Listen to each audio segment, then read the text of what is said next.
The mashpia and the makabel. The mashpia is somebody who, to put it in very, very simplistic words, a mashpia is somebody who walks around with excess baggage and doesn't know who to give it to. The makabel is somebody who walks around with a huge hole in their heart and there's no one to fill it.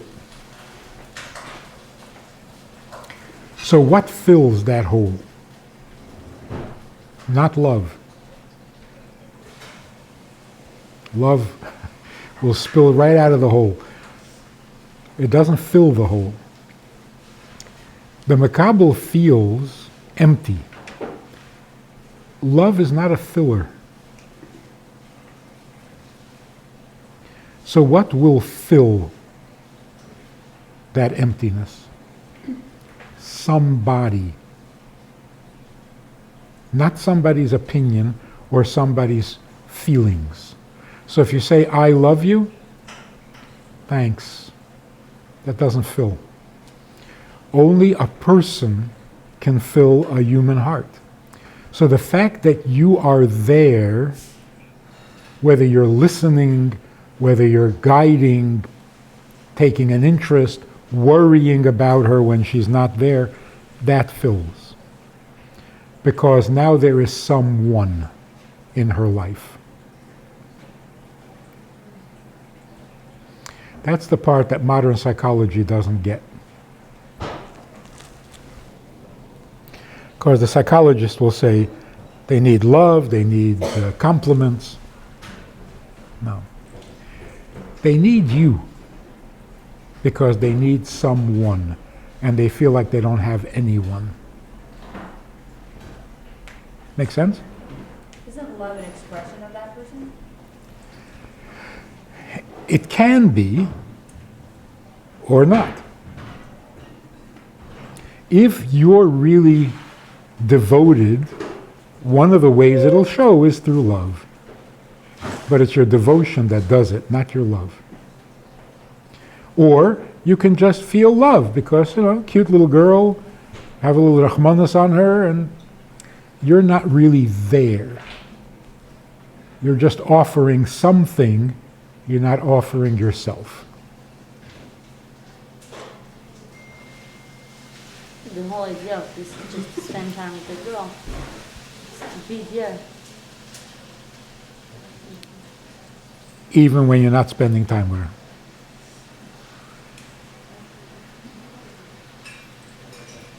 So there's the famous story in Friedrich Rebbe's diary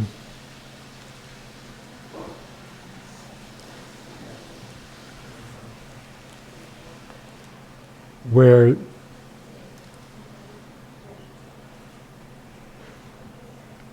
Friedrich Rebbe came home as a little boy and he asked his father, why do we have two eyes? Know the story?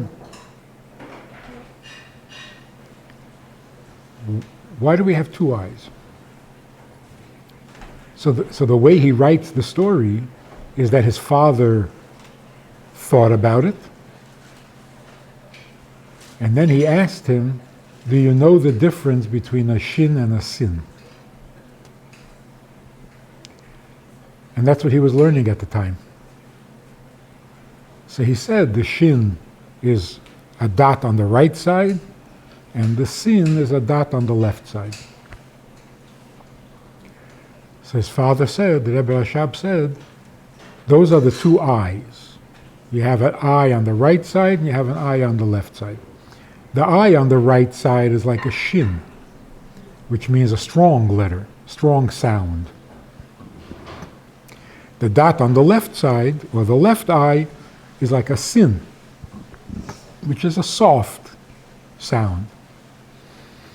So we have the two eyes so that you use your right eye to look at another yid, and you use your left eye to look at candy, or toys, tzatzkes.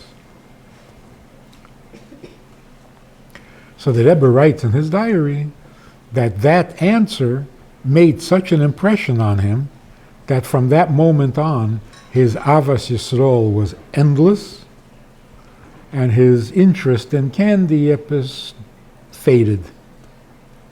He lost his pleasure. So when I read the story as a teenager, I went to my mashpia and I said, why? Why did that have such an effect? Okay, it's a nice answer, but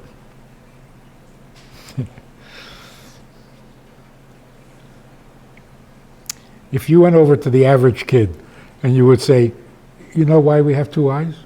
Because one is on the right side and one is on the left side, and you should use your right eye to look at a Jew, and you should use would it make an impression, or would the kid say, what do you want? So you could say the Frierdiker Rebbe, even as a child, he was a Rebbe, and he was sensitive, but he was 6. Why did it make such an impression? So he told me the Rebbe didn't just think up that answer on the spot.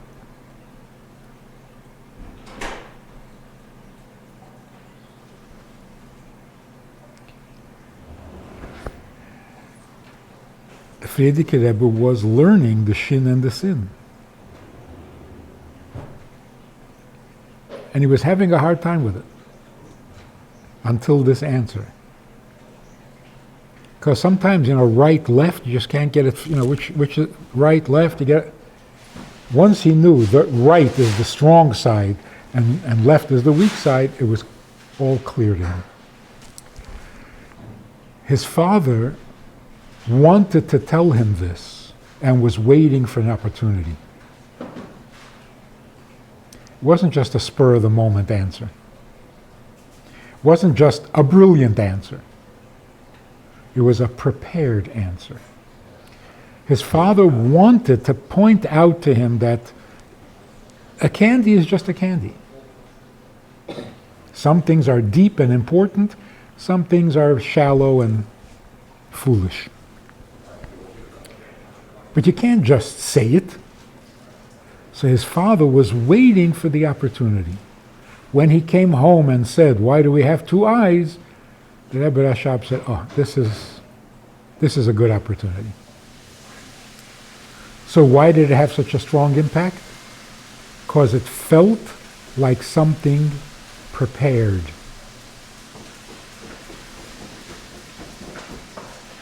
So if you can imagine, if your father said something to you and it showed that he had been thinking about you all day,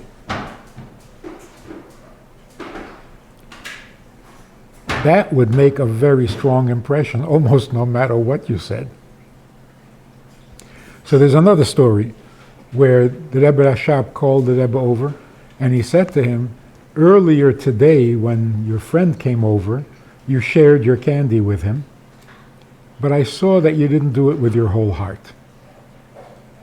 And then he explained to him the difference between doing something half-hearted or doing something wholehearted. And the Frierdiker Rebbe was so upset that he threw up his half of the candy. So again, why was that so powerful? It's not like the Rebbe saw him give the candy, he saw it wasn't wholehearted, called him over and he said, "Do it right." It was later in the day. So his father said to him, "Earlier this morning you did something." That means you've been thinking about it all day. You can't ignore that. Somebody was thinking about you when you weren't even there. Who does that? Who thinks about you when you're in separate buildings or separate homes? So the fact that you took responsibility or took an interest in this girl, and somehow she gets to feel that you were thinking about her when she wasn't even there, and that what you're saying is prepared. You were thinking about it. And this is what you came up with. Boy, that is much, much more powerful than the smartest thing you can say spontaneously.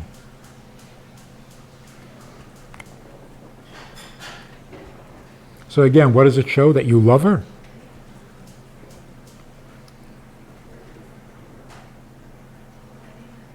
It shows that she's not alone in the world, even when she's not talking to you. And that can save a life. Make sense?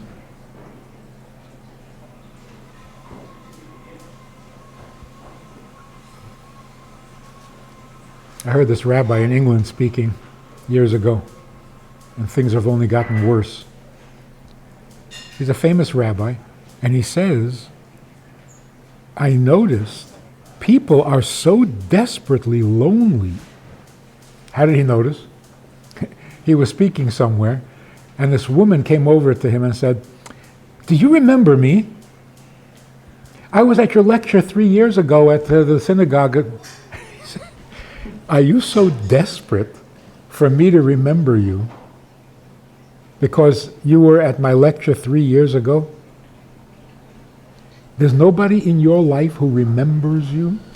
You need me to remember you from 3 years ago? So I don't know if that's really what was going on, but the idea is who thinks about you when you're not there? And if no one, or you think no one, it's a horrible feeling. No one is thinking about me? That means I'm all alone in the world? Terrible feeling.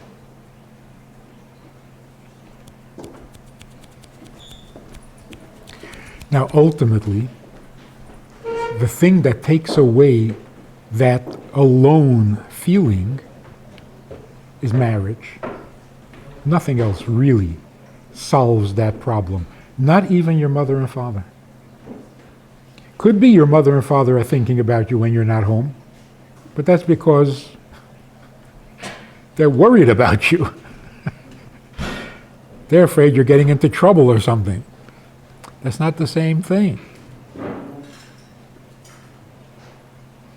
And also, we kind of take it for granted. Well, of course they're thinking about me. My mother. There's nothing special about it. A mother thinks about her kid, so what?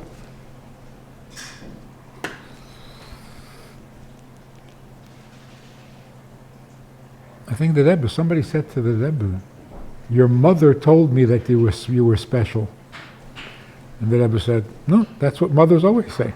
You have to take it so literally. You know? But if you say to the girl you're working with, if you say, you remember last week you asked me a question?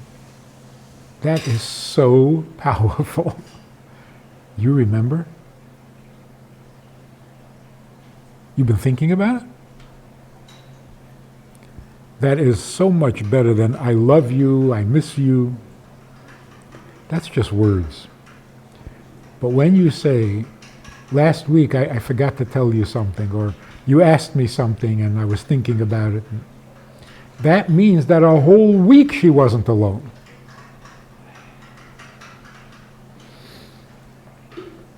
That can change her life.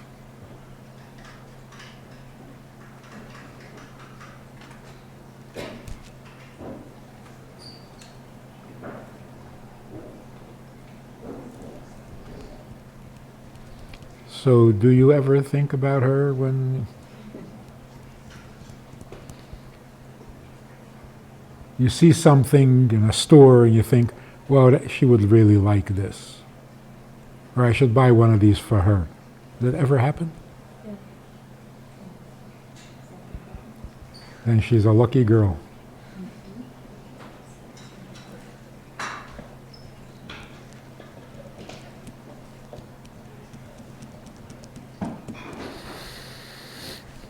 So what are some of your successes and what are some of your failures? The good moments, the not so good moments.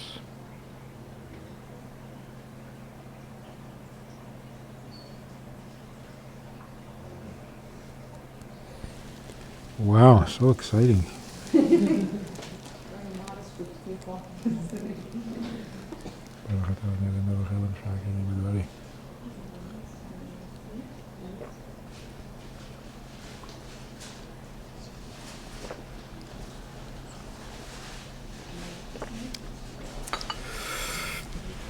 What do you say if the girl complains that everybody hates her? You ever have that? Nobody likes me, everybody hates me, I'm so ugly. What do you say?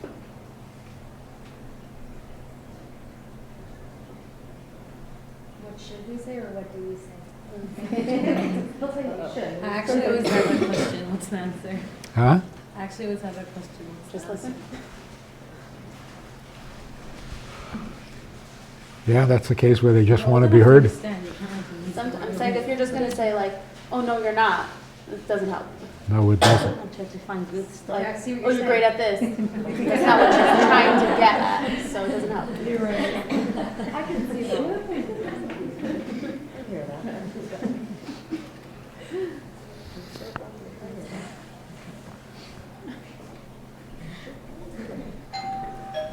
How about if you say, yeah, me too.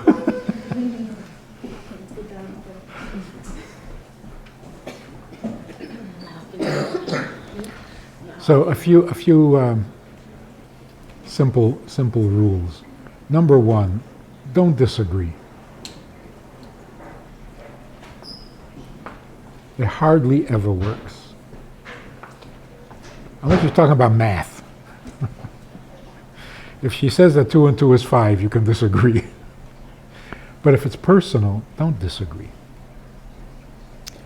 It makes them feel like you don't care. You're not taking them seriously, which you're not. Because you're thinking, oh, that's so not true. Your mother likes you and you're cute.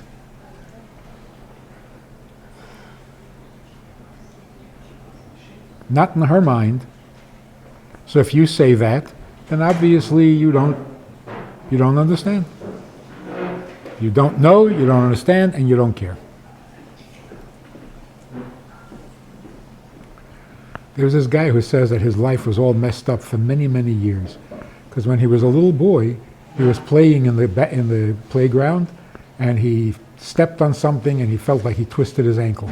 And he was lying there crying, and the principal came, took a look at his ankle, and said, "No, you're fine." And he hated him forever. I wasn't fine. I was hurt. Almost broke my leg. No, he didn't almost break his leg. But the principal seemed to be doing the right thing. You're okay. Doesn't that calm you down? Not if you don't think so. So disagreeing is usually not helpful.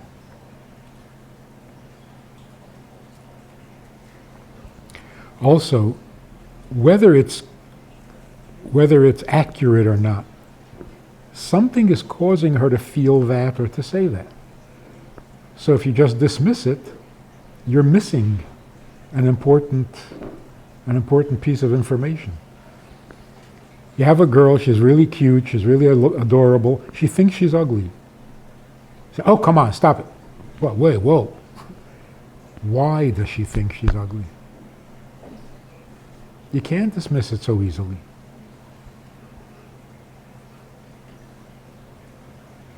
So what do? You say, yeah, I noticed, you're pretty ugly.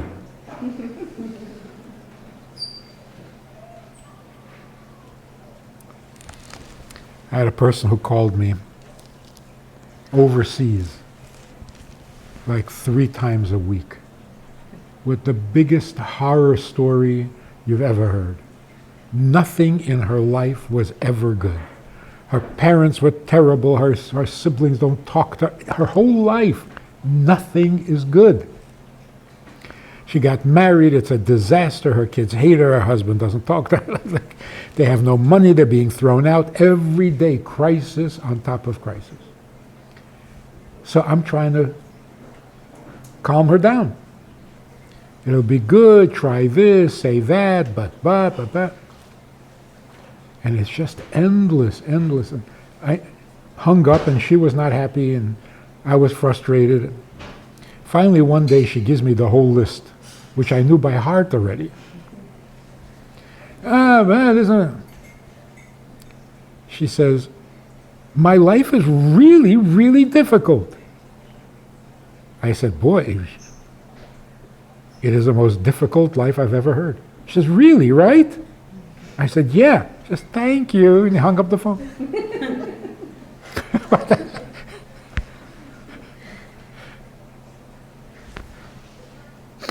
So what does it tell you? That since she was a child, no one ever agreed with her about anything. She needs like validation? Is that what That's all she wanted, is somebody to feel her. But you're not going to tell that kid, though, you're ugly.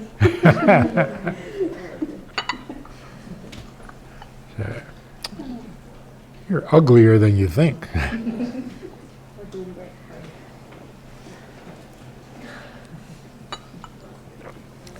So what would you say? Let me hear. Let me hear your opinion. What would you say? Well, if we're saying that we should validate the feeling, then we can do that. Like, that's probably really hard to. Why do you think you're ugly? Yeah, why? But is she saying that she thinks she's ugly, or her friends think the same, or like someone else is saying she's ugly? It's a reflection, really, but. No, something if it's like she's saying that someone else is ugly too. Like, well, do you think you are? Like that works for like other Probably not even here. no, something other stuff like her friends are like you, like stuff like that. Like you say, do you agree? But no, something so it doesn't mean.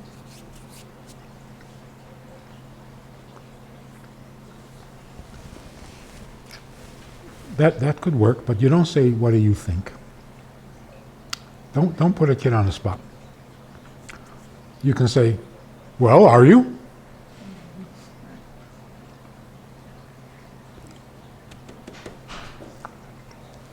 That gives her the option. And you're not dismissing her. You're not ignoring her. I have a quick question, I'm sorry. She brought up that when she said that someone said something to her or did something to her, I'm never sure how to react.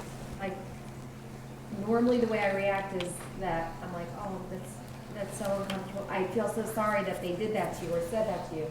Like, I don't want her to turn against them.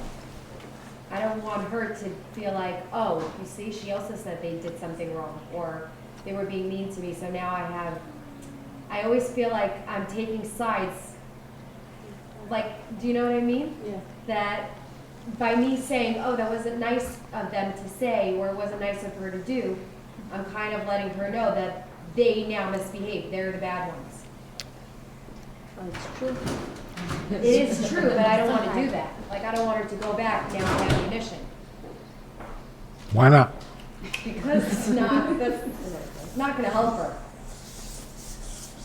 I think. Right.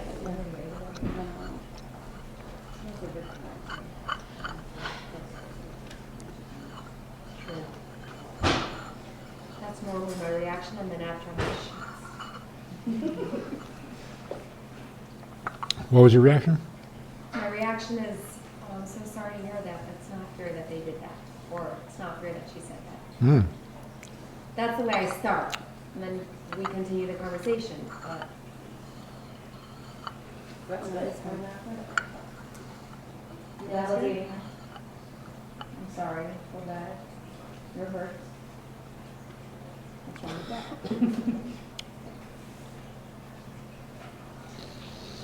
You don't want her to wallow in self-pity.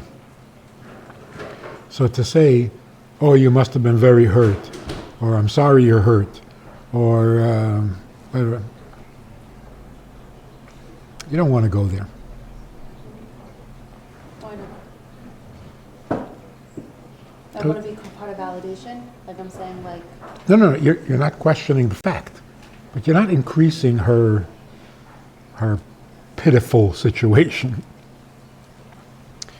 What would be wrong with saying, why is your friend so mean?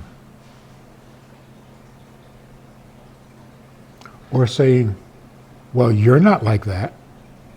I hope you don't do the mean things. So use it as an objective observation about right and wrong instead of making it so personal. That's mean. Why would anybody do that? I hope you don't do that. So on the one hand, you're not ignoring, you're not denying, you're not poo-pooing it. And on the other hand, you're not letting it be self-pity. You're making it a moral fact, which is, in general, a very good approach. When you want to tell her something about her, fine. Say, I really like you. I really enjoyed. Okay. But when there's an issue being discussed, don't let it become personal. do I become personal? Stick to the issue. Is that right? Is that wrong? Would you do that? Who does that? Why would anybody do that? Not that you're really asking for an answer.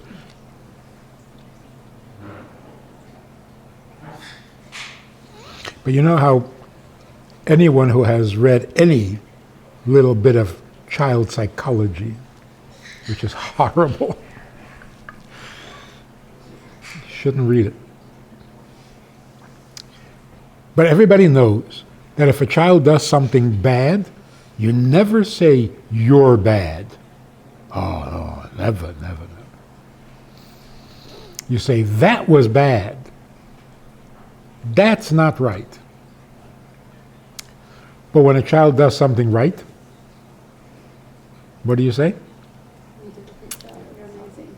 You're amazing. You're a tzaddik. You're a malach. You're a mitzvah boy. You're a mitzvah girl. What are you doing? Be consistent. If they do something wrong, you tell them that it's wrong. Why? Because that's chinuch. Not because you're angry at her. So it's not like the psychologists are saying, oh, don't say you're bad, that's hurtful. That's not why. You shouldn't say you're bad because you're not teaching anything. You're just hurting her feelings. Oh, so I'm bad, so you're not going to talk to me anymore? What have you taught? Where's the chinuch? But if you say, that's the right way that was a good, so you taught her something. But then by the same token, if you're going to say, that was wrong, you got to say, that was right, not you are right.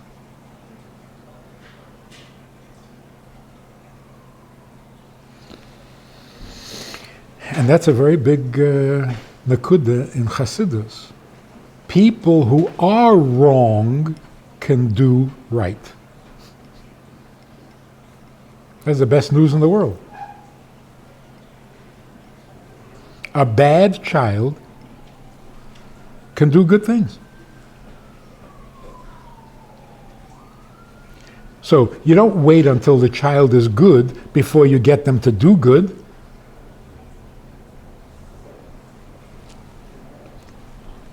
So if you keep the accounts separate, right is right, wrong is wrong. You're ugly.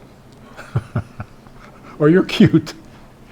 So personal observation, personal interaction, beautiful. But don't confuse.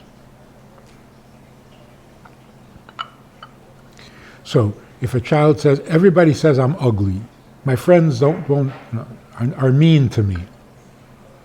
Don't say, "Oh, poor you." Why does everybody hate you? And that's why it is so aggravating when the Jewish community and the Jewish leaders and the Federation and they all can't stop talking about anti-Semitism. Articles in the paper. Anti-Semitism increases. 38 acts of anti-Semitism all over the world. What did you just tell the non-Jews? Let's do it. Everybody hates us. Okay. Then why should I be different? It's so pathetic. It's so self-defeating. What do you say? Everybody hates me. Can't all be wrong, right? Anyway, so if a girl says, my friend or my whatever is mean to me, you should react to the meanness. Really? Why would anybody do that? That's so mean. So you've taught her something without making it self-pity. Because self-pity is the worst thing.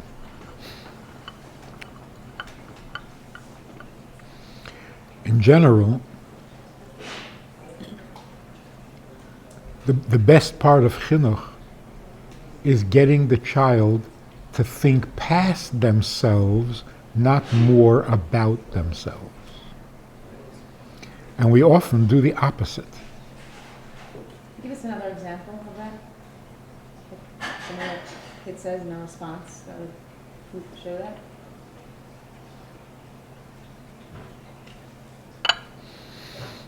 In almost everything. Should we go out and get some ice cream?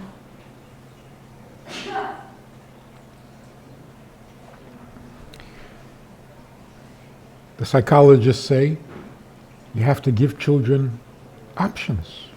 Let them make choices. Make them feel like they're in control. They're not in control. Stop lying to them. Like the parent who says, so which socks do you want to wear this morning? The pink ones or the yellow ones? The green ones? No, the pink ones or the yellow ones. Oh, so I don't have choice. So what do you... Choice, they have limited choice. Limited choice. Does Whatever. it help kids, like, if they feel they have a little bit? It's like semi-private. Which means not private. If kids have a little bit of choice, will that help them? They take the choose by themselves. I always heard that. No, I heard that over. it's not that you're going to force children. So if you say to the child, should we go out for ice cream? Well, why are you asking the child? Is having ice cream now a good idea? Then let's go. If not, not. What are you asking her? In many ways, it makes the child feel insecure. What? This is up to me all of a sudden? Well, let's say you're asking, do you want vanilla or chocolate? Ah, That's the same thing as Same green thing. or pink socks. same thing. Yellow, Why is sorry. that not Yeah, the green was an option. To say what type It's We're so... going to the ice cream. Yes. But if you have a choice, choose mussel or part or whatever. So you say what type, right? But you have to choose ice cream, not popcorn or whatever. You don't make a secret of the fact that she doesn't get to choose. She is a child. And if you treat her that way, she'll feel more secure. If you start blurring the lines, you're the child, you're the adult, you get to decide, you get to pick, they take it seriously, and then if you don't do what they say, they have a tantrum. It's your fault. You made them think that they can choose, but they can't choose unless they choose what you... Yeah, so. You only give the options if both of them are options. So if you say to the kid, here, put on your socks, and you give him the yellow socks, the child says, I want the green one. Says, fine, take the green one. You're not forcing the yellow. But you're remaining in control. You're the parent, or you're the older sister. So They still have control. If they're telling you that they want to wear different color socks, it's the same as saying choice of yellow or pink. no, It's all available. You're not going to give you the yellow first and you're going to choose no. the pink. They can say what they want. You decide. You could say yes or no. The kids still decided they want to wear the pink socks, even though I gave them the yellow socks. If you say yes. But so what? How is it different than if I tell them to have yellow or pink? Because then you're leaving it up to them. But it's not. They know that it's not. No? I don't know what it's making for their right.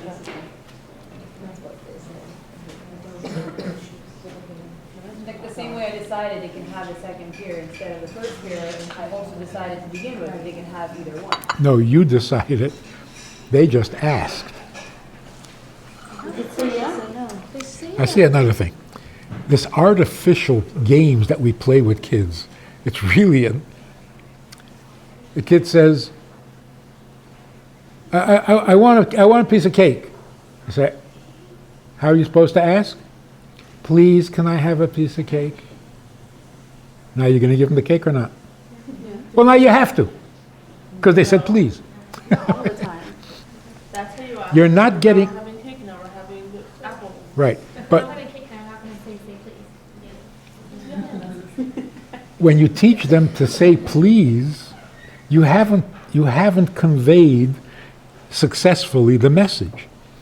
Your message is, you don't get cake just because you want. You have to ask. But what the message they got is, you will get cake, just say please. Please is a shortened version of if you please. Right? That was the original. So when you say please, what do you mean? I mean, if you please, I can have a piece of cake. Well, I don't please. But what we taught them is, you say please, you'll always get cake. That was not the point. And the same thing with, you teach your children to share. Really? You taught your kid to share? You did not. But when the friend comes over, you take the toy. You take the toy and give it to the friend. So what have you taught your child? To hate sharing. To hate sharing. So somebody wrote a book or a chapter in a book said, no, you don't have to share. If you have to, then you're not a nice person. You know what I mean? That's not called sharing. That's just following rules. So we have to be careful how we communicate. We think we're teaching them to share. We're actually teaching them to hate sharing. Because you forced it. And in the end, you end up sharing. Like the schools who send home homework. You think the kids do the homework? The parents end up doing the homework. So you gotta make sure that you said what you thought you said, or that you were heard the way you meant it to be. So when you say, do you want this or do you want that? You're asking the child to make a decision. If you were to ask, maybe a little better, do you like chocolate? Okay, that's a legitimate question. You're not asking her to make a choice or a decision. You're asking her tastes. It's the same with the socks. Then. Um, I don't like how the pink socks feel. I like how the yellow socks feel. It's a legitimate difference. But that's not what you asked. Yeah, do you like to wear the pink socks or do you like how the yellow socks Do feel? you want, yeah? You want the pink or the green? I want the pink because the pink is softer. You already miscommunicated. You got to hear it from the child's perspective. So when you say we're going to have soup, and the child says, "But I don't want soup," you can say, "Okay, so what do you want?" You're not asking her for a decision. You're asking her for her taste. It's very different. If the girl says, I don't like soup, now you can show a little sympathy. But if you ask, which one do you like? In most cases, they don't know. They don't know which one they should wear. Certainly, if you ask them a more significant choices. Doesn't that example take away more from the control of the one in charge by showing that the child actually changed the decision that you already made instead of leaving it open to them to begin with? No. Meaning, if I say we're going to have soup and the child says I don't want soup, that means that the child caused me to go back on what I said. It's not a rule. You're not breaking a rule that you set down. Kids' minds, they are. No. If you say we're doing this and then they change their mind about something, and the That next time shows that you also- care, not that you're giving them responsibility. Doesn't it give the Like message everybody- You're that, not putting the burden on them. because generally what the adult says goes, because they're the one who's in control, in charge. And when the child says, but I don't like soup, you're still in charge. You haven't relinquished your authority. You're just showing some sympathy, and you're going to make the choice of whether what they do want. So the kids say, I don't like soup. So you say, then eat what you want. That's giving It's them not- so much freedom then. It's, they have to make such a big choice now. If I'm not eating soup, then I have so many other choices what I have to eat. Uh-huh. It depends what age. Isn't it better though if they just could have only two choices? They don't really They don't get to have choices. They do get to have taste. Some kids don't like chocolate. What are you going to do?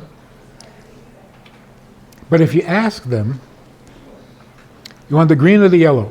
Yellow. Okay, so the next day you give them the yellow. They say, no, today green.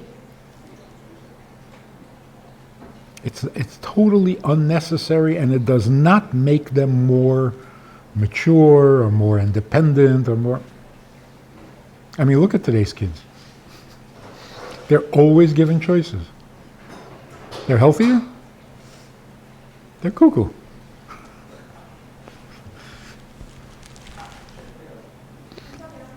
Let's make it a little stronger. What do you think we should do today? Go to the park or go to the museum? What do you think we should do? I shouldn't say what would you like. Huh? What would you like to do? What would you like to do is a little better. Because you get to have likes. You don't get to have an opinion. What do you think we should do? It's like we're switching roles and who's being accountable.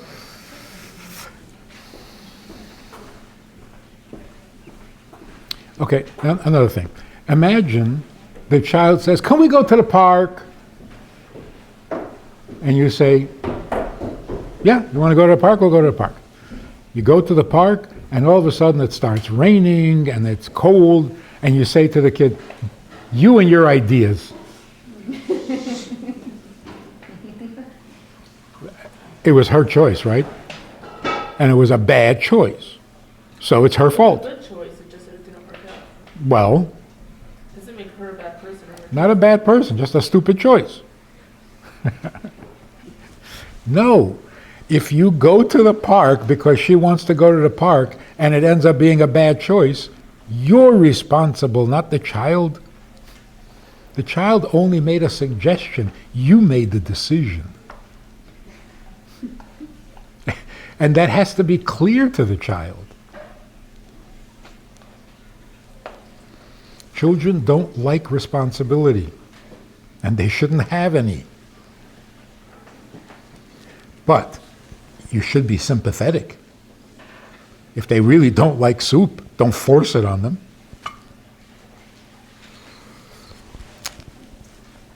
Besides, as long as we're talking about food, that's another problem. You want this kind of spaghetti or that kind of spaghetti? Don't do that. It's spaghetti. You want it or you don't want it. That's it. Making food such an important, big issue, it's scary. Okay, now we're going to have some. It's food. Don't make a. What are you doing?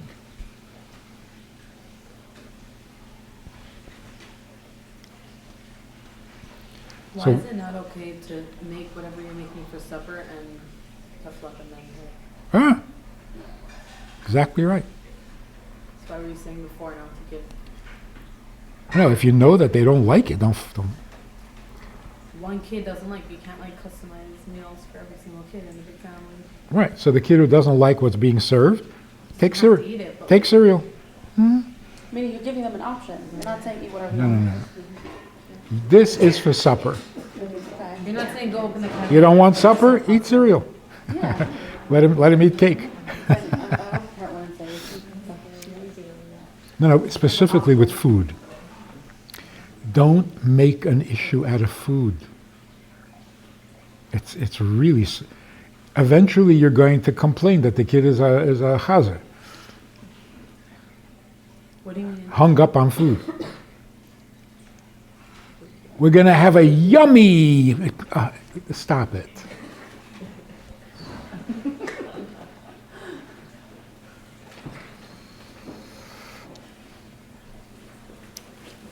Food is a necessity, not a celebration. So you need food? We'll make you some food. No, should it be like this? Should it be like that? And where do you want the ketchup? And where should we put the... Not nice.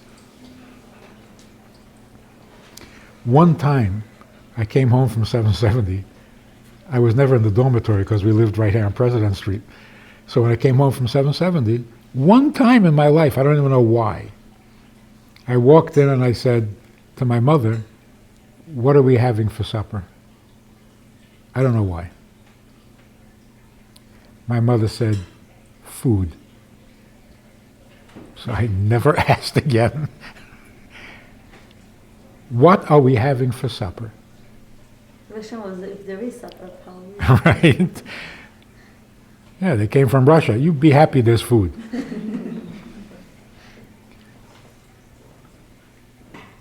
You can't. You don't want your child to be hung up on food, and yet you do it. You make them obsess about food.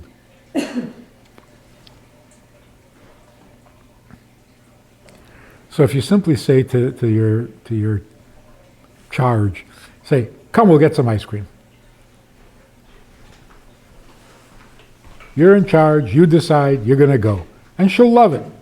Whether it's vanilla or chocolate or strawberry, she'll love it.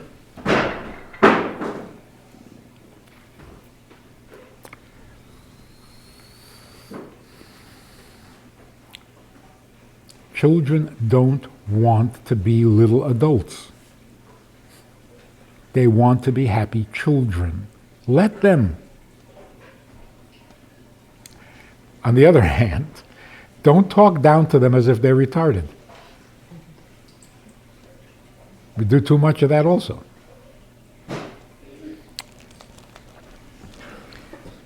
I brought home a tape. My kids were very young. Every time I was in New York, I would bring home some tape. Story tapes, whatever. So I brought home some story tapes of something, and I put it into the machine. They listened to it for a while, and one of them said, "Why does he talk like such a baby?"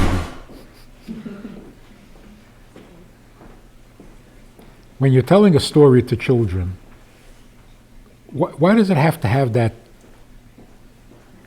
niggin, you know, that everybody talks to children with? Why can't you just tell a story?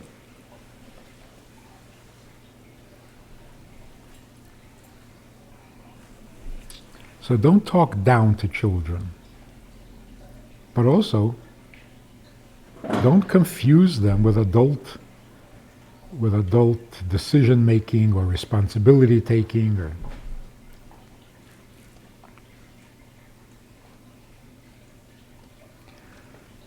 like, would it be appropriate to say to a 3-year-old, if you don't put that book, if you don't put your book back on the shelf, you're going to lose it.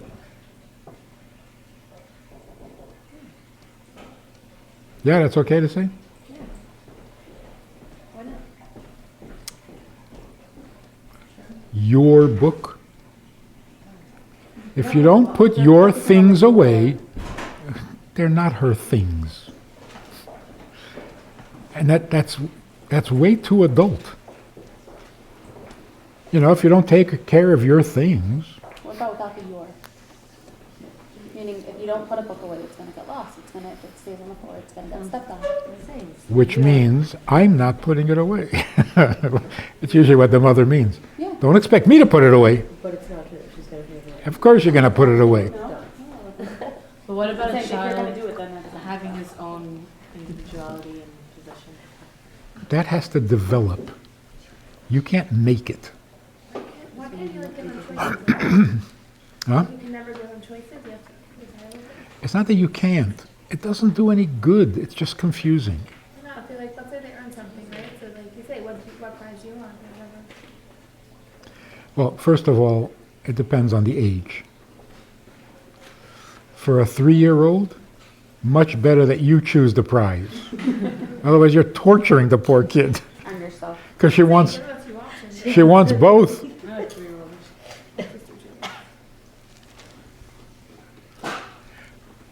Making choices is not a pleasure. You walk into a store and there are so many choices, you just want to run away. So how will they know to make choices when they get older? That's how people develop. It's like a normal thing. But you're not giving them the option to choose something. They're not used to making They're forcing choices. choices without you, or They'll whatever. have to make If they're choices getting by something themselves in now, their something life. Eventually, but then they'll be thrown into it much harder because they're not used to it. See, that's the assumption. The assumption is if you make choices for them, then when it comes time for them to make choices, they won't know how. Believe me, people know how to choose what they like or what they don't like. It doesn't take a course at university to learn how to have preferences. You have preferences. So what if you do like this month you're getting, like you have an option, this month you get something, next month you get something else, like, is that still, What's the benefit? There's none. they want this now and they want that, they don't have that now. Most kids are uncomfortable making a choice because they want both if it's a So prize. when I choose for them, they get mad, like it's not gonna, No. that's what happens, like, Really? That's if you give them the option. and They're then already also- confused. This is your prize. yeah. Hmm. And that's it, I don't know. So we should never give them choices? Because they're also entitled to choose. That's okay. It's No, not, that's what we you do, know, like, you like child support from you want a children. prize, What about you a don't child don't that make naturally it. wouldn't speak up for themselves? So let's say, for example, like we were saying, like we're going to the park and they say I don't want to go to the park. What about a child who would never speak up for themselves? How do, well, it could end up being that they would often end up in situations that they're really unhappy with, but because the decision was made for them, they would stick with it. That's fine Why? because that's real. What do you mean? You have parents and parents decide. There's nothing wrong with that. In other words, there's It nothing leaves a resentment. There's wrong with real life. We can't play at life. Life is real. And the more real you leave it, the healthier and the better everybody is. So how would such a child be taught to speak up for themselves? When they're ready, when they're mature enough, they will. If they never do, this is a serious problem that's not going to be solved by giving them choices. It's like the exact opposite of what you say. It's like all these psychologists today, basically. Well, look at what look We were raised like this. look at what children who are raised that way. That's how you learn to make religions. Look at what's happening with kids who are raised that way. They're miserable. They're like equal to their parents. This is against like opposite of like Montessori. Yeah. Could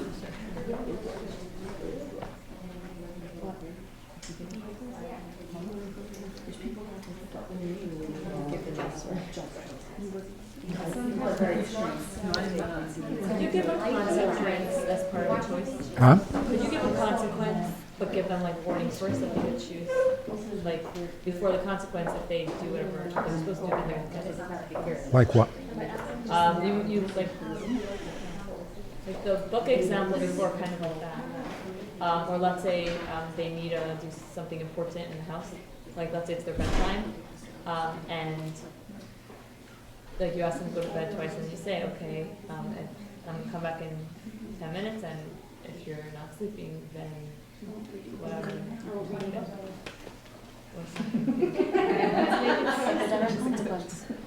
Either we have time to read a book, but if you're not in bed by that time, you don't have to read the book. Also depends on the age. Obviously, at a certain age, a child is too young to take that burden. If I don't do this, I'm in trouble. They're not ready for that. What age is ready? Huh? What age is ready? It's not, depends on the individual, but certainly not before 5. Another thing, as long as we're talking about children,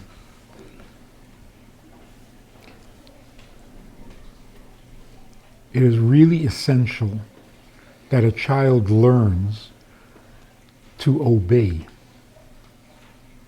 See, all these gimmicks that the psychologists use are all ways of getting your child to cooperate. That is so bad. Children don't cooperate with their parents. They obey their parents. Obviously, when they're 18, you need their cooperation. But you don't give a child at 3 years old the impression that they need to cooperate with you. So giving consequences can sometimes send the wrong message. You don't have to obey me, but if you want the toy. So have you taught them to obey? No, you taught them to negotiate. How do you do that? Huh? How do you do it? How do you teach them to obey? And is this Especially when they every say no. single scenario? Like when they say no, when they're not listening, how to teach them to listen. What's after the now?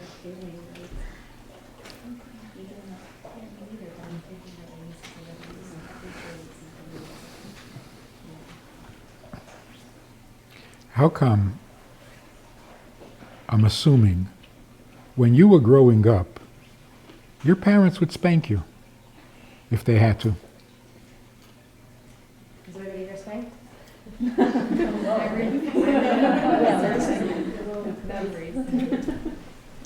often, but when we were in bed. It's different as a teacher. It was, of course. But today, if a parent spanks a child, it's horrible. What changed? I'm saying also if you're doing it out of anger, then it doesn't give the right message. So That's true. a lot of that was more abusive and out of anger, not out of, actually, I want to teach you something. So what changed is a very fundamental reality in that for whatever reason, parents today don't have authority in the house. They're not the authority in the house. A generation ago, the parents had authority. So what happened? If you spank your child today, you're going to get a rebellion, you're going to get a resentful, bitter child who's going to hate you. So what do you do instead? You send them to his room. You know what you get? A hateful, bitter, resentful child. Why? if you don't have the authority to spank me, who gave you the authority to send me to my room? Well, not spanking is not necessarily coming from the fact that we're relinquishing our authority. No. It might be not the No, right no. way to go about teaching the child. No, what I'm So- saying is, when parents had the authority, they could either spank the child or send them to his room, and it would be good. If you don't have the authority, not only can't you spank the child, you can't even criticize him. Because who are you? So if you send them to their room, they'll just sit there and simmer with hatred and resentment, and because who are you? So, what happened to a parent's authority? So it's okay for parents to hit their kids, but it's not okay for kids to hit kids? Yes, if the parents have authority. So what happened to that authority? Why did parents once have it, and why don't they have it anymore? So in the olden days, when a parent spanked a child, and I'm not talking about violence and abuse, when the parent spanked the child certainly survived it. Because in the child's mind, the parent has the authority. That's why we honored our parents, we listened to our parents. And if they spanked us, it didn't destroy us. Today it would destroy us. Why? Because what gives him the right?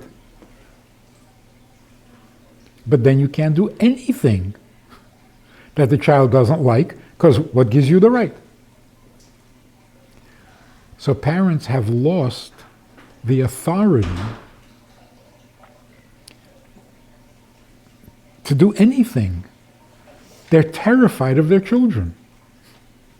Children have all the authority now. And who benefits from this? Who's happy about this? Nobody. How do you change an attitude like that, even in the school system? Like teachers were saying, like when we were growing up, like we were scared to walk into the teacher's room. We never did. We would avoid the teacher's room. Now, there all the time, kids come in, they take cups, and it's like, they see like just, and there's no one to talk to. There's like, how do you even begin to change that or respond to that? Like, They even push you out of the way if you're in the way. Like, get out of my way. cornflakes, teachers like, it's like there's no, it's true. Okay, so the Gemara predicted this, that the generation before Mashiach, every generation, parents said, kids have so much chutzpah, we never had so much chutzpah. This is not chutzpah. This is something way, way beyond chutzpah. So don't be in the wrong role. Basically. It's not like, I'm going to speak back, I'm going to talk back to my parents. It's like, what are parents? What if the children? It's not even chutzpah. It's like, what? Did I say something wrong? I told my father he's stupid. So what? What would be a way to establish to begin with that that doesn't take place? Setting the tone. You're the authority, like, Right. So what gives somebody authority? The fact that you're big and you can beat them up?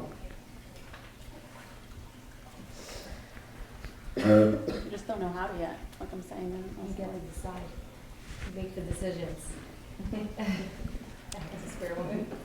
If you have confidence where the child does not have confidence, you're in charge. No argument. It's true even between adults. A group of people and they need to make a decision. Who makes the decision? The confident one. Whoever sounds more confident, more secure. So when parents are unsure of what they want from their children, they lose their authority.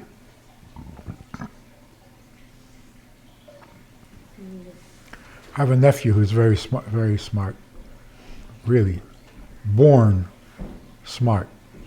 When he was 6 or 7, and his mother would say something to him, he would say, "Page 9." He read the book she read. There's a very popular book that came out then from How to Raise Children, whatever. He knew the book better than her. So he had no respect for her, because she was just saying what it says in the book. So you have to have confidence. And even when you're being a big sister, you got to talk with confidence. You can't, so what should we do now? Well, if you don't know.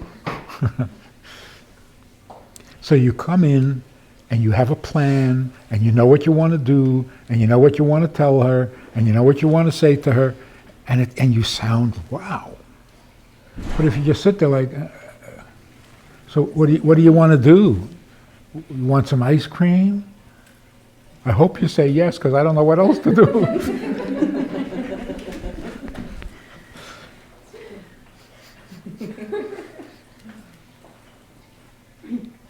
What about working within a system that opposes that? Like, well, just doing that is not usually enough to have an effect on kids who are growing up in certain society. Yeah, they go home and they get the wrong message, and then they come to you, and but you got to stick to your, because if that's the right thing, then you do the right thing. You don't compromise because somebody else is doing the wrong thing.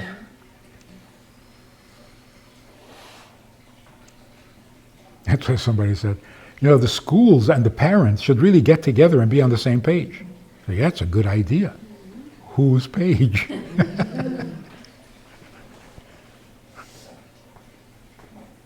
Be beautiful if they were on the same page. You gotta do the right thing. So, sum it up.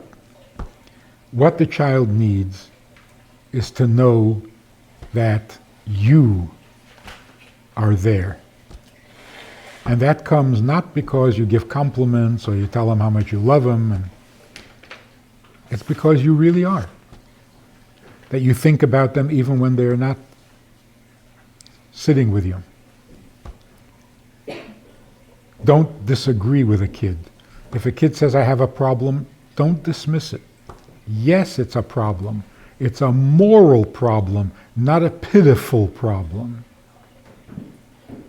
So don't add to the self-pity, just add to the moral clarity. Yes, they are mean, your friends, and they shouldn't do that. And I hope you never do that. Can I ask a question? Yeah. Where do we draw the line between like actual emotional validation, let's say someone's going through something very hard, to the objective making something right or wrong for them? If someone actually needs validation because they're... You're always validating. When you say, "Your friend said that," that is so mean. You're validating. Without wallowing. Does that apply across the board, not just for children? Like, Yeah. What I'm saying, what if you Yeah. don't so have not a just being with somebody and allowing them to express the hard thing that they're going through is what gives them the, like... In marriage counseling, a woman comes and tells me that her husband is so cruel and so whatever. If I would say, "Nah, don't pay attention," never talk to me again. On the other hand, say, "Really? Oh, well, they don't need pity. Validation is not pity.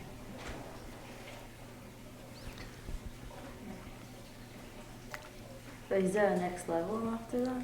In fact, you can even say, "How do you handle that? That is so painful. That's so. How do you handle that?" And they say, "I can't handle it." 10 years you've been handling it. How do you do that? I'm amazed. So no, There's you, a sense of being there with the person, not just trying to get them past it. right.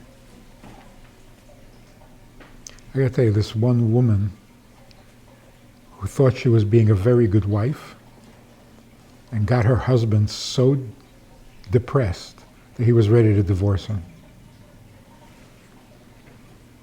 He runs a business. It's not easy. They just barely get by. And he made an investment, a lot of money, and he lost the money. He came home shattered.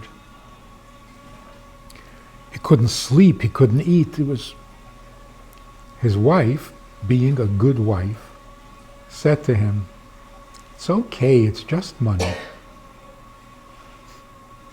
He was ready to divorce her. And she said, "What did I do? I'm trying to help you. I'm trying to calm you down. It's just money. It's okay." They're so far apart. Like he's ready to commit suicide, and you're saying, "No, it's okay. We're not communicating at all." If she had said, "Okay, but don't kill yourself, all right?" He would love her. I got somebody who understands me. But she thought, uh-oh, he's getting depressed. I got to stop. So she thought she was saying the best thing she could possibly say. But you can't say that if you're not feeling his pain. So what she should have said is, "Oh, that's terrible. But it's only money. We'll be okay." It's all about being real. Not saying this stuff that you're not even thinking. It's about being in the same place at the same time. She was in one place, he was in another place, and when he needed her to be in his place, she went someplace else. And the same thing with anybody comes to you with a problem. You have to join them in the problem and then solve it. You can't stand from the outside and say, "Nah, you'll be okay." Are we supposed to solve it for them? Whatever. Help. At least sympathize.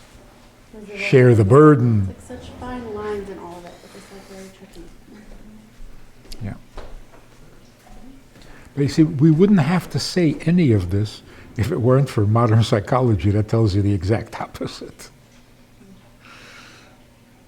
So you don't want to make every issue personal.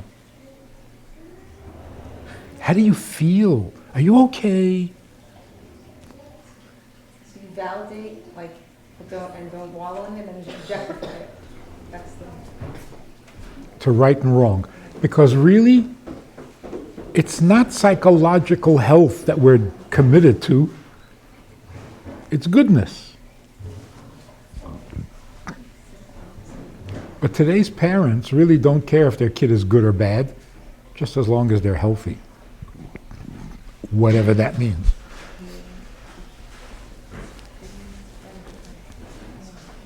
So, the next thing is that the girl you're taking care of, she needs you to be completely confident in everything you say, everything you do, every plan you make, every suggestion you make. Speak with confidence. Then they know they can trust you, they can rely on you, they can look up to you. And then if you are there for them, wow, look who I got on my side. Even if you're not really confident? Yeah. Kid doesn't have to know your insecurities. What about the concept of showing them the real person? Like understanding that adults can also not be sure what to do or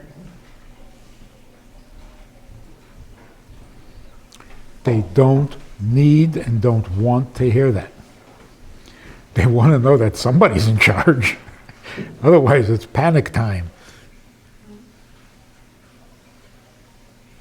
like I'm more of like an emotional thing. Like let's say when something happens, that's very hard to show the child that it's okay to be either frustrated or sad or something like that. For an adult to cry, Right. to be That okay. kind of thing. Yes. So what's the difference? It's about the decision as opposed to the emotion?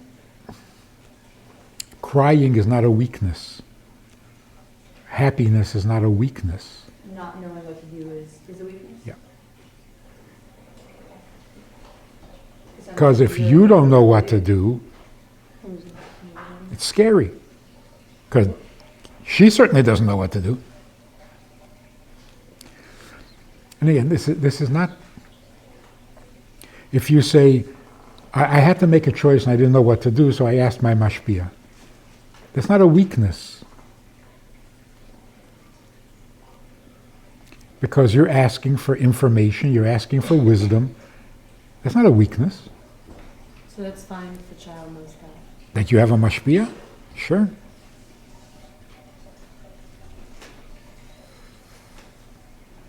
But to say to the child, I don't know what to do. So what do you want? The child should decide. No, you just want to show that you're also weak. Oh, thanks a lot. So if the child is scared and you say, yeah, I'm also scared. Thank you. That's reassuring.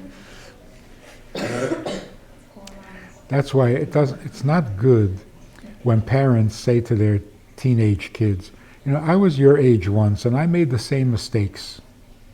I don't want you to make the same mistakes. Not a good message.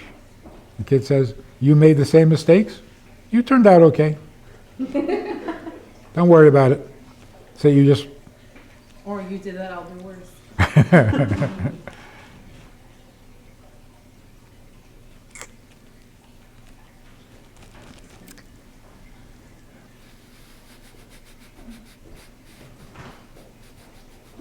Obedience is very important. I think we got sidetracked from that. How do you get a child to obey?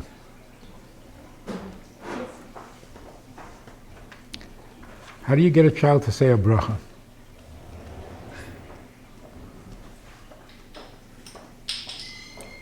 You tell them, you remind them again, you remind them again, you remind them again for about 1.5 years, till they learn to make a bracha. Exactly the same thing is true with obedience. You don't just say, put away your books, put away the toy, change your shoes. The toy doesn't matter, the book doesn't matter, and the shoes don't matter.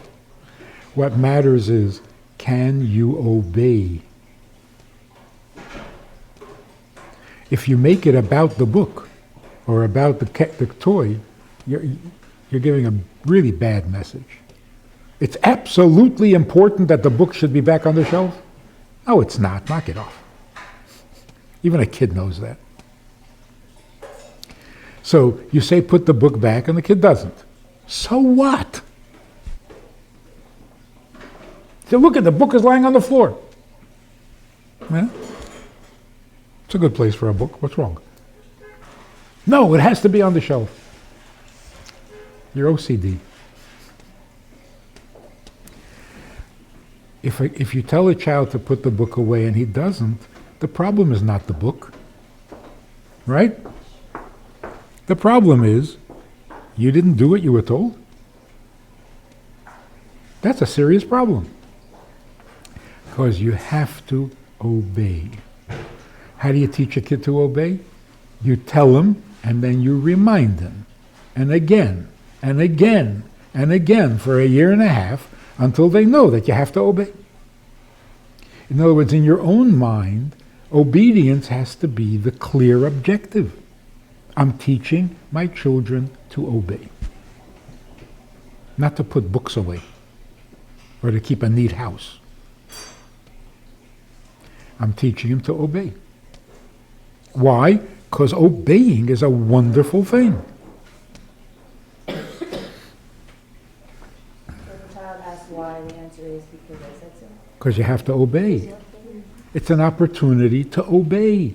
Obeying is a good thing. It doesn't need justification. Here's the problem. You don't have to justify it. Obey me because when I tell you to brush your teeth, you have to obey me, otherwise your teeth will fall out. No, that's not the issue. The issue is, why can't you simply do what you're told? What is your problem? But the child You have is prior commitments? What's your... Why can't you do what you were told? It's pure Yetzer Hara. Huh? home that he's not brought up in that way. And he doesn't get that message automatically, let's say, in a school. What would be a way of giving over that message? Same thing. Just take fun. A kid, No one else is. a kid comes to, a kid goes to yeshiva in a dormitory. They tell him what to do. He's not used to obeying. Well, you gotta obey. You gotta come on time. Why? Because you gotta obey rules. If you want to understand It it, doesn't work with teenagers. though. well, it's much harder with teenagers because they've already gotten bad habits. But is it important for teenagers to obey, or they don't have to anymore? It's important, but even if you get them to, let's say, obey, like, what's they're gonna go afterwards while you don't know, like, what's nothing much. The question is obedience a good thing even for a teenager? Or should they not need to obey anymore? So everyone, It's a good thing, but it's a good thing, it's just, not.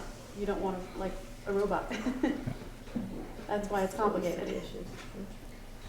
We're far, far from robotic. Not everyone, but. There's a famous story about two Chassidim who were by the Rebbe Rashab, and they were going home after Tishrei, and the Rebbe said to them, independently in Yechidus, the Rebbe said to each one of them, it's time to move, change houses. They got home. Weeks later, they got home, and it was Thursday night. So one of them said to his wife, I was by the Rebbe, and the Rebbe said it's time to move. So right after Shabbos, we'll pack up and we'll move. The other one came home and he said, pack up. The Rebbe said to move. And they packed up, and they'd have where to go. So Friday morning, they got all their stuff out of the house and on the wagon. They don't know where they're going.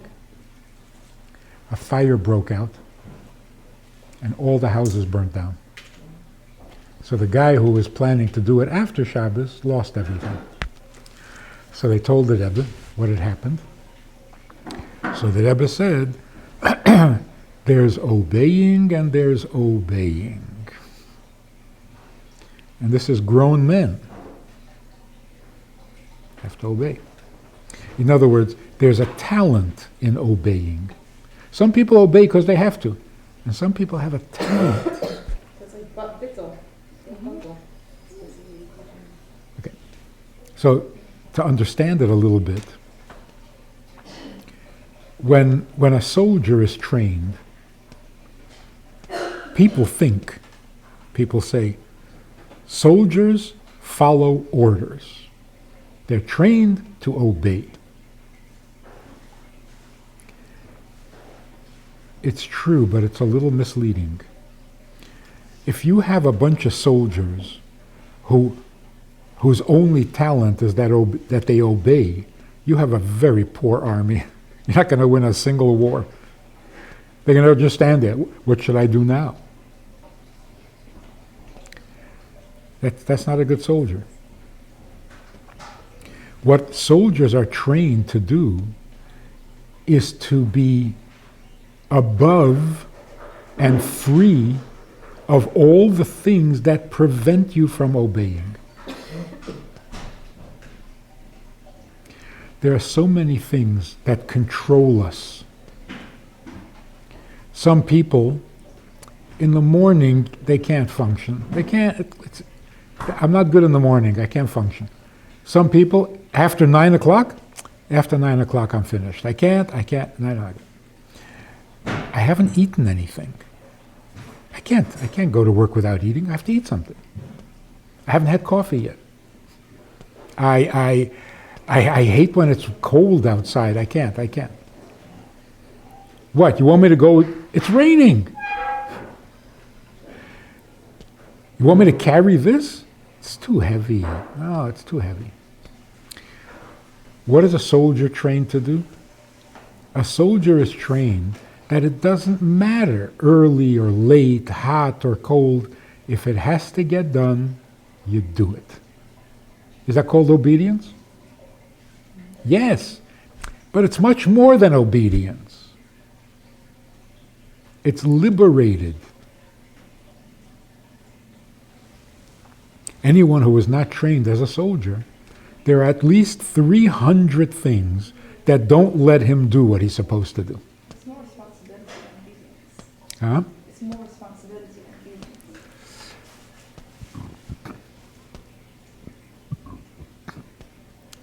It's the ability to fulfill your responsibility that is the gift of a soldier. It's not that they feel more responsible. It's to them, if you're responsible, so what's the difference whether it's raining or not? They don't even notice. Uphill, downhill, it's 60 pounds, it's 40 pounds, it's 80 pounds. If it's got to go, it's got to go. So the training in the army is, you are not going to notice whether it's raining, whether it's cold, whether it's hot, whether it's muddy. You're not going to notice. You're going to be so used to it. It's not going to matter anymore. And that is an art, not a weakness. Most people think, oh, I have to listen to my mother? Now only until I'm 18. Then I'll be free of this curse. It's not a curse, it's a real... So there was this beautiful story where the Rebbe was walking home and it was raining heavily.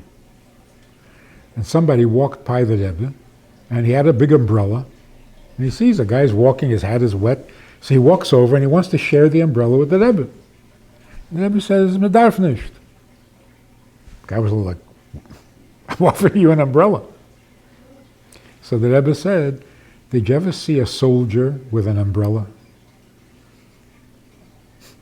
He's going to war, he's got guns and bullets and grenades, but if it's raining, he takes out an umbrella because the rain really makes me uncomfortable. So you can shoot bullets at me, but not rain. Rain, I can't stand rain. So you can imagine a gun in one hand and an umbrella in the other?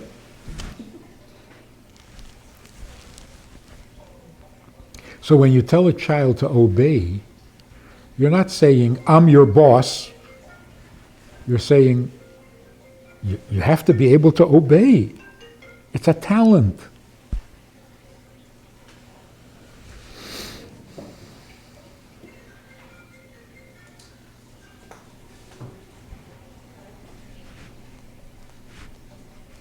Some of the conversations that they should have with the girls about how they obey their parents, how they listen and try it out. If they're complaining about adults or whatever, how do you respond? Hmm? If they're complaining about adults, like their teacher, or something like, I just don't always know how to respond. Like, you don't want to be like, oh, they're right, because that's invalidating, but at the same point in time, the way they're speaking about them is not necessarily like the coveted or whatever. So If the teacher is right, but you don't want to be against the child. Yeah. there is that old-fashioned idea the teacher is always right. Not necessarily, but you always have to show respect. Right. So you say, oh, sometimes it's really hard to obey. Sometimes because you're lazy, sometimes because you don't like. But if they're not saying about obeying, they're just complaining. That's just, Yeah. you just It's hard listen. to be respectful also.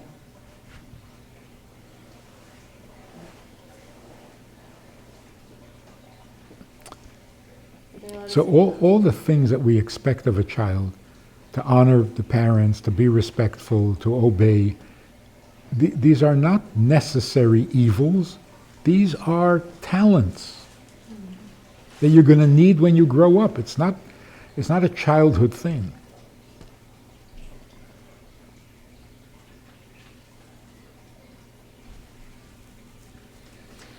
Wives who don't respect their husbands. And I say, it's very hard to live with somebody you don't respect. Well, let them do something respectable. I'll respect them. Thank you very much. That started in childhood. If you earn respect, I'll give you respect. Otherwise, respect is an art, not a weakness. Oh, you have to respect your parents. It sounds like a burden, a disadvantage. It's not. There was this teenage girl who was very rebellious, really nasty. When I was talking to her, she says, I am not going to let my mother run my life. I said, I like that attitude. That's good. Don't let her run your life. No matter what she does, you act like a daughter. Don't let her ruin your life. So no matter what she does, you honor her.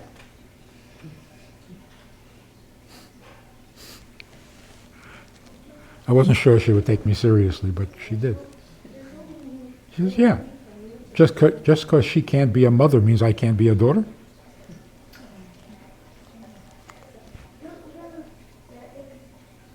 So you act like a daughter and honor your mother because you're a daughter, not because your mother is so fantastic. And if she's not fantastic, I don't have to honor her. It's your art, it's your talent to be able to honor and respect, and it's not a curse. You don't want to outgrow it.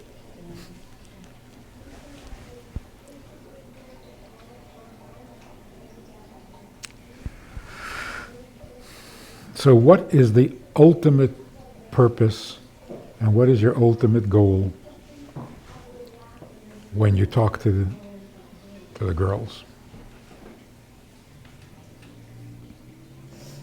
To make them happy? Make them talented.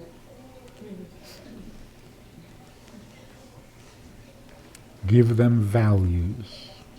feel they're not alone. Give them values. Give them something to live for.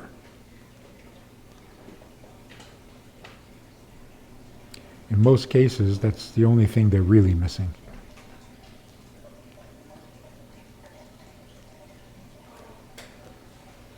They're pampered, they're loved, they're spoiled, they're validated, over-validated, and they're miserable.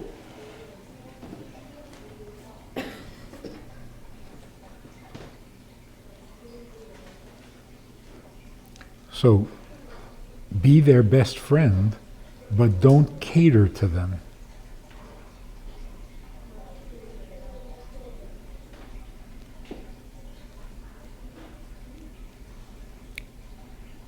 Yeah, it makes sense? So what do you want to do? You want to do that? Okay, fine, let's do that. Oh, you don't like that? Okay, we won't do that. What are you doing? Just indulging their, huh? What age does that reach? Any age. You're saying in a Chabad relationship? In a chinuch. So even a teenager?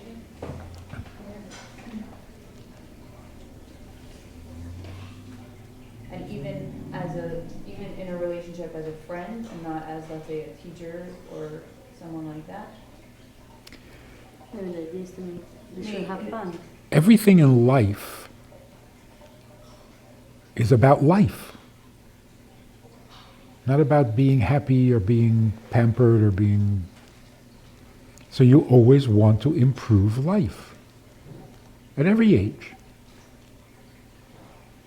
I remember standing by a Fabrengen many, many years ago. And I noticed that there was a kid there with long hair, you know, obviously not from a frum family. And I was like surprised, like, wow, why did he come to the Fabrengen? He was wearing a yarmulke that obviously didn't fit. And I thought, wow, this is very nice. I hope he's impressed. I hope he's inspired. I hope he was chewing gum. And an older chassid walked up to him. He was standing up on a bench. He pulls his jacket and he says, and I thought, oh, leave him alone. You're going to turn him off. The kid took out the gum. I don't know, he put it in his pocket or whatever he did with it. And he was like, yeah. He was impressed. He wasn't offended. He was like, yeah, right. When you expect the right thing from people, they're not offended, they're not turned off, they're grateful. You don't think it's only because maybe it doesn't come from a background or from... Yeah, right. If he was from, he'd probably tell him to bug off. Yeah, you can't do a lot of shit in the house. You have not my boss of me. They'll spit the gum in your face.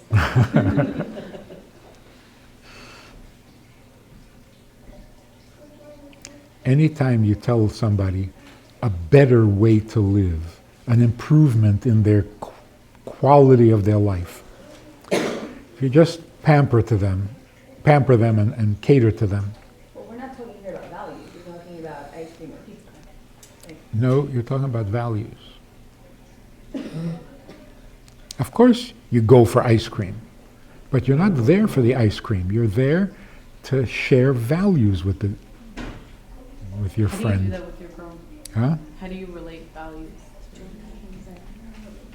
to Let's do something. Let's not waste time.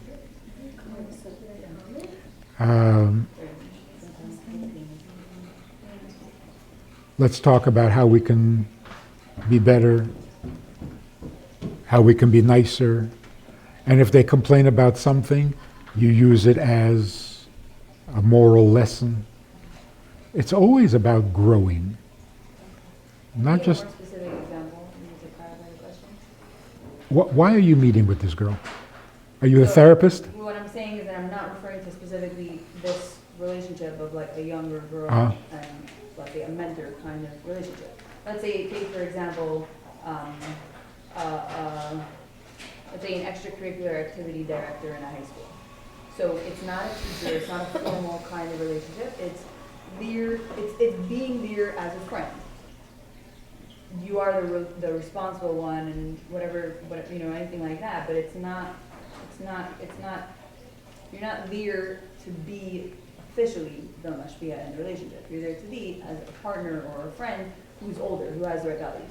So let's say, take for example, someone is organizing a program. Can they ask the opinion of the students? Would you prefer having this thing or this thing? What would you like as an activity? Or would you prefer this kind of thing? That kind of decision-making process.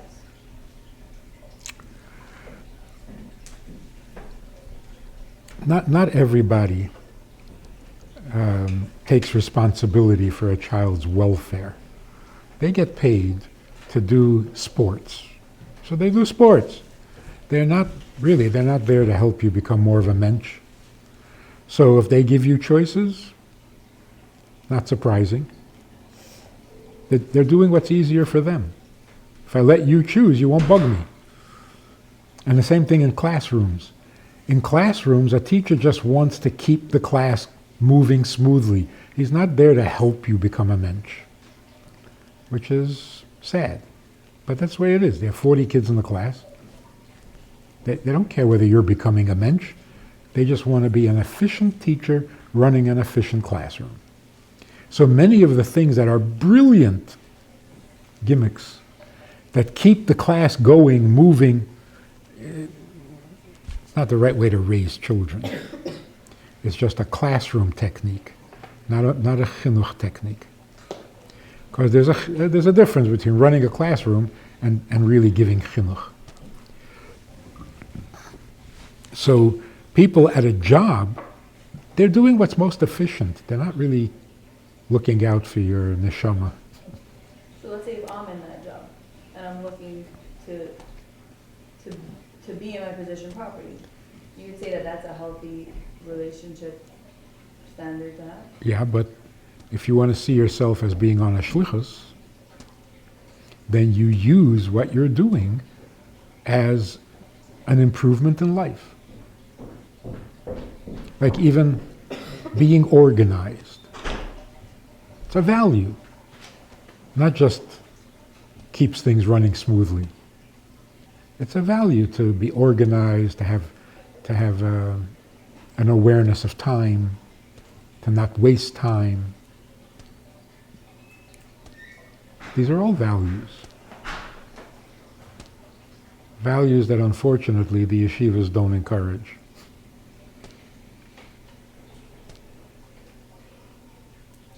There's just an example. If they would if the child is saying something negative about a parent or a teacher or whatever, would you say would a value be to say I want to hear what you have to say, but don't label them, don't say oh she's so mean or she's horrible, whatever.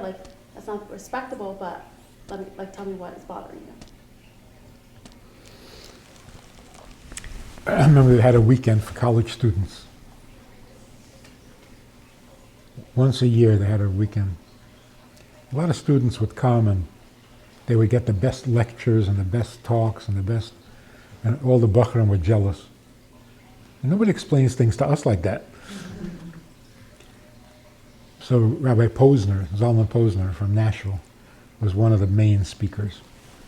So he had spoken something about being a chassid, about a Rebbe. So after the lecture, people were milling around, and this student from Canada, a really arrogant, nasty kid, he shuffles over to Rabbi Posner and he says, so let me get this clear. Chassidim get together, they pick this guy they like, they send him this letter and say, be our Rebbe, and voila, he's our Rebbe. Is that how it works? Rabbi Posner looked at him for a long minute and he said, yes, just not in that tone of voice. In other words, what you said is correct. Why do you talk like an idiot?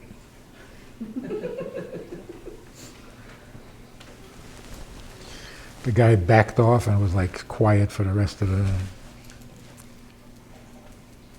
So sometimes a kid says what's correct, but with a little too much chutzpah, a little too much arrogance. So you can say, oh, I agree with you, but watch the... Not necessary to be so vulgar. So you think a lot of these kids in school, they have no one worrying about their chinuch because the teacher can't manage. At home, maybe the parents are so busy they can't even think. This 1 hour a week, 1 hour. If you take their, what else is their responsibility other than the chinuch? And don't be surprised if 20 years from now, the only thing they will remember from this year is what you told them. It's very likely. Because you're the only one who talks to them one-on-one, personal. Everything else is the classroom, the fabringen, the lecture, they don't remember it, they block it out, but what you said to them, they'll remember. So you can make all the difference in their life.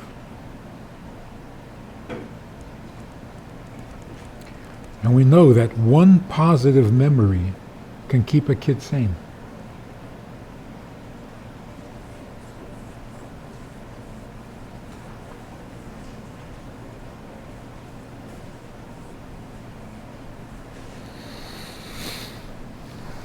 keep an adult sane. It's very powerful.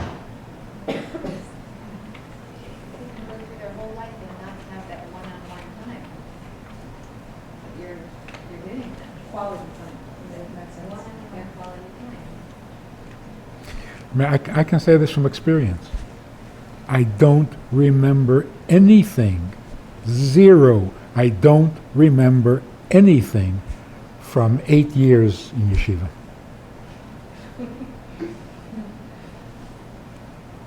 You know, somebody comes to me with a question for advice. I think, what did I learn about that? Blank. Until we started learning Chassidus for real, when we were 16 or 17, nothing.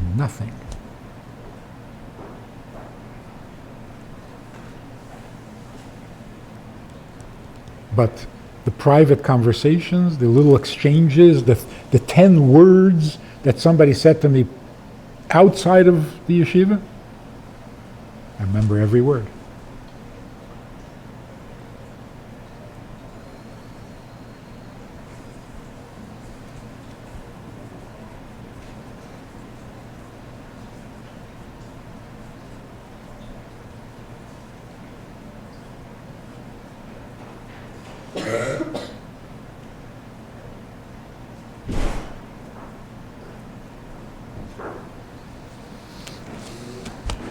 So, Hatzlacha Rabbah.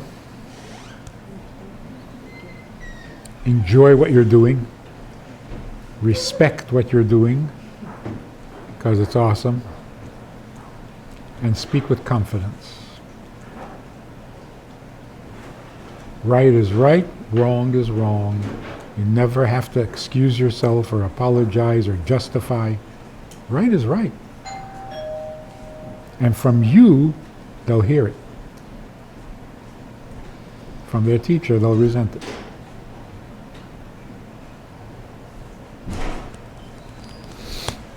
Thank you very much.